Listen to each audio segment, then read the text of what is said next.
Como sabemos, tanto residentes y no residentes que vengan a la isla deben tener el requisito del ID Card, esta tarjeta de embarcación que anteriormente se debía hacer 1 o 2 días antes de la visita a la isla. Ante esto, el gobierno de Aruba quiere darle la bienvenida no solamente a los visitantes, pero también a los residentes a la entrada a la isla, con la tarjeta migratoria ID Card, que es un formulario de preinscripción necesaria para poder ingresar a Aruba. De acuerdo con las normas y regulaciones aplicables de inmigración del país, todos los pasajeros que ingresen, incluidos los residentes, deben haber completado esta tarjeta migratoria en línea.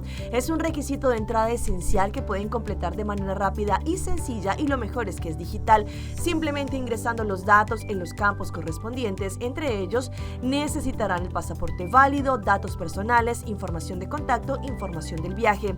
También lo que deben tener en cuenta es que la tarjeta migratoria ID Card no es una visa. La presentación exitosa de la tarjeta migratoria no garantiza la entrada a Aruba. Al llegar a la isla, la elegibilidad para entrar se evaluará en función de los propios méritos.